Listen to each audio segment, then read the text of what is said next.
All right, welcome to the video on naming acids and conjugate acids and bases. This is a two-part video. You will need your notebook or your binder, whatever it is you use to record notes for this video. So if you need to press pause now, go ahead and do that. And when you press play again, we'll resume with notes.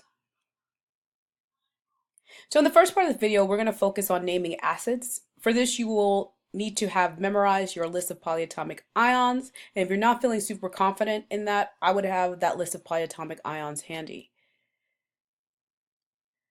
So we're going to talk about naming acids. Here are three examples. I want you to take a look at these three examples. HCl, which is hydrochloric acid, HNO2, which is nitrous acid, and HNO3, which is nitric acid. I want you to look for similarities and differences in their names, and when you press play again, we'll go through those similarities and differences. Okay, so looking at the similarities, it's probably obvious that they all end in acid, which is super convenient because that tells us these are acids.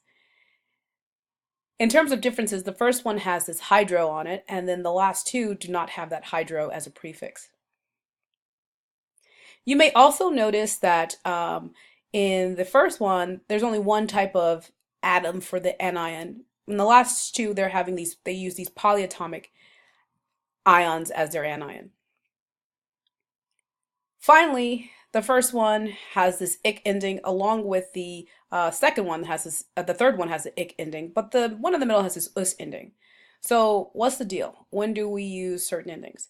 We're going to focus on the first type here, which is the case where the anion only has one type of atom. And this is where you're going to need to take down some notes. So what are the rules when the anion of the acid is monatomic, meaning it's only one type of atom? First off, you have a prefix, which is hydro. So you have to write that first. And then for the suffix, we're going to create that based on the name of the anion. So I'll show you what I mean.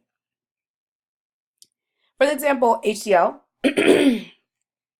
the anion is Cl minus, which is chloride. The rule goes is to subtract the IDE from the name of the anion and then add ic acid at the end. So when we subtract IDE from chloride, that leaves us with chlor. And then we're going to add to that ic acid. So that gives us the chloric acid. And so when you put the prefix back on, you get hydrochloric acid as the name. All right, pause the video if you need to copy down the rest of these notes. And then when you resume, I'm going to show you an exception to this rule. Okay, there's one exception to this rule, and you are going to have to note this in your notes just so you have this noted and you're familiar that there is an exception. And that exception is H2S. So if we were to follow the rules as described for naming the suffix, where we subtract the IDE and then add the ic acid, what would we get for the name? So S2 minus is sulfide. If we subtract the IDE, we would get sulf. Add the ic acid, we would say, oh, this should be hydrosulfic acid. But that's incorrect. In this case, the correct name is hydrosulfuric acid. So we add this UR. And essentially what happens is that the name ending here is going to come from the name of the atom and not the ion. And this is the only exception that I can think of, so make sure you note it in your notes.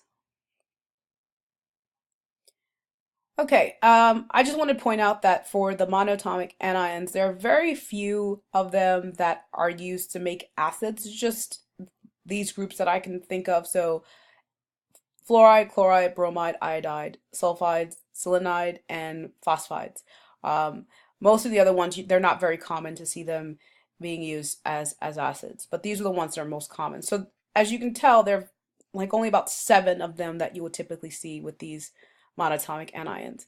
So you can note them here and you can try and name all of them later. Now for the polyatomic anions, for those cases, you have quite a few more because there are a lot of polyatomic anions that you've seen listed. There are some that are more common than others, but all of the polyatomic anions can be used to make an acid. So how do we name them? These are the rules, and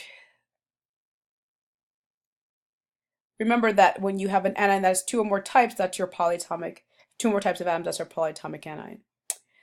Now, what about the prefix? In the previous case, we had a prefix, but here there are no prefixes. So if the acid comes from a polyatomic anion, you're not going to use hydro.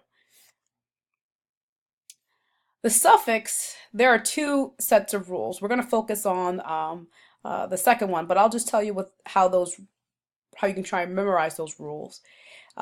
Ate ik, eit us. So what does that mean? The suffix comes from the name of the polyatomic anion. So if the polyatomic anion ends in ate, your acid's going to end in ic acid. And if it ends in ite, it's going to end in us acid.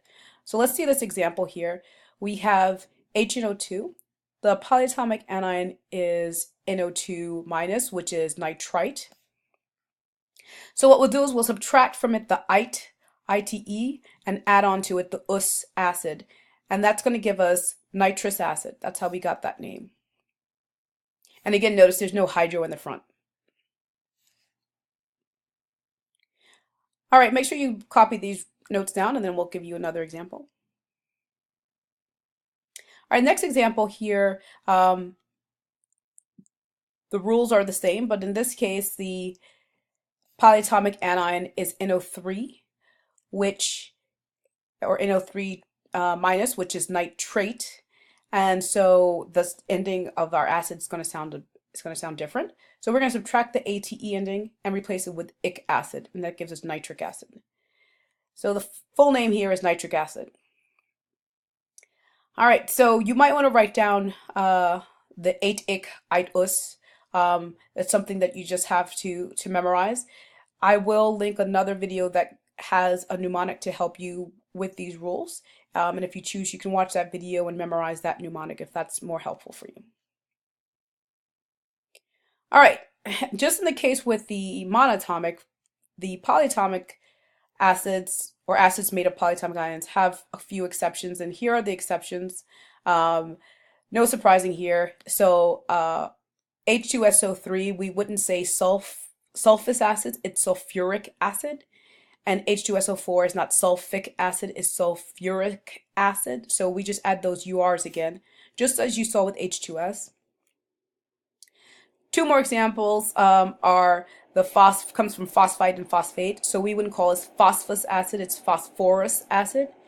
And here H3PO4 is not phosphoric acid, it's phosphuric acid. So you just want to make sure you note that as exceptions. All right, once you have this written down in your notebook, we're now going to go to some practice examples. So there's 8 of them here. I want you to write these down.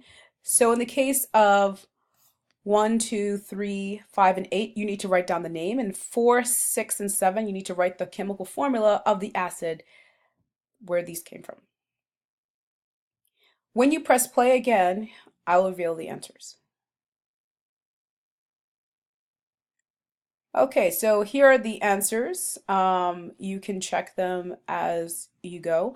I put stars on any of the ones that were noted exceptions. So if you got it wrong, it may be because you forgot that these were exceptions to the rules.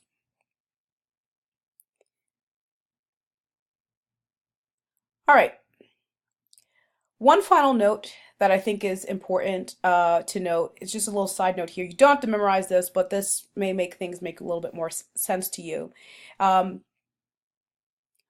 then it also explains why we put acid at the end of the names of acids. It's because a lot of the acids that we see here, they're only acids when they're in aqueous solution, particularly the ones come from monatomic anions. So HF is found as a gas. And it's not this green colored gas, it's actually colorless, but I wanted to give you a visual. So it's a colorless gas actually. And when we dissolve that gas in water, so when we have HF aqueous, that's when we have hydrofluoric acid. So just note that for many of these, you may see hydrogen fluoride written down, and you have to know that that is hydrogen fluoride. It's only when it's dissolved in water that it's aqueous. This is just a little side note, something to keep in the back of your brain. Okay, so this video is coming to an end. We're going to start part two in a moment, where we go over conjugate acids and conjugate bases.